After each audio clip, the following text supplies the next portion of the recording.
भारत सरकार।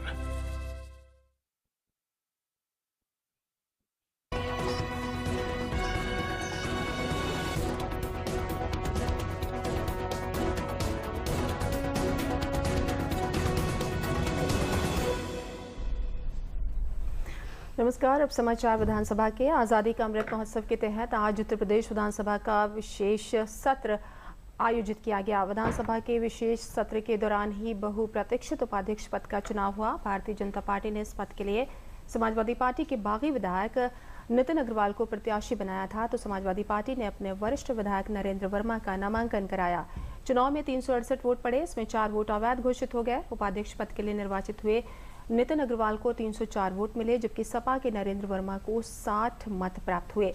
इस चुनाव में कांग्रेस और बहुजन समाज पार्टी ने आज सदन का बहिष्कार किया था। दोनों ही दल के सदस्यों ने मतदान में हिस्सा नहीं लिया। बावजूद इसके समाजवादी पार्टी के प्रत्याशी को 14 वोट अधिक मिले।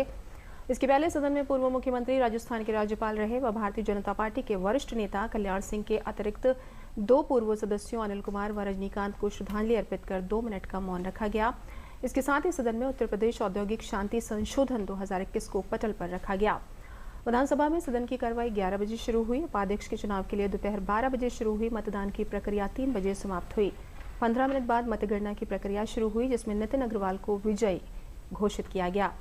मतदान प्रक्रिया से पहले ही विपक्षी दल बहुजन समाज पार्टी ने सदन से ये कहकर वॉकआउट किया, इस चुनाव में निर्धारित प्रक्रिया नहीं अपनाई गई है, जबकि कांग्रेस ने इस 1 दिवसीय विशेष सत्र की प्रक्रिया से दूर रही। कांग्रेस के किसी सदस्य ने सदन की कार्रवाई में हिस्सा नहीं लिया। उपाध्यक्ष चुनाव की प्रक्रिया के विरोध में समाजवादी पार्टी के सदस्य बाह में काली पट्टियां बांधकर आए थे। सदन की कार्रवाई शुरू होते ही नेता प्रतिपक्ष राम गोविंद चौधरी ने कहा कि उपाध्यक्ष के चुनाव में निर्धारित प्रक्रिया का पालन नहीं किया गया है।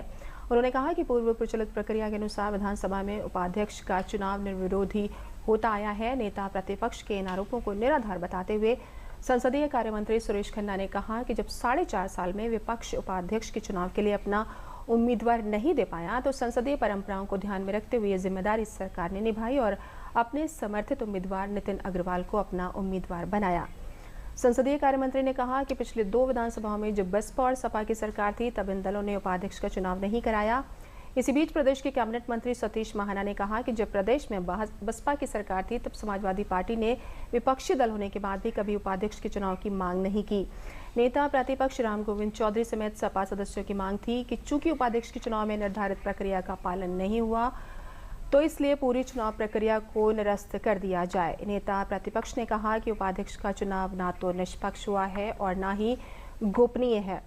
सपा उम्मीदवार उतारे जाने के बाबत नेता प्रतिपक्ष ने कहा कि परंपरा को कायम रखने के लिए नामांकन कराया गया।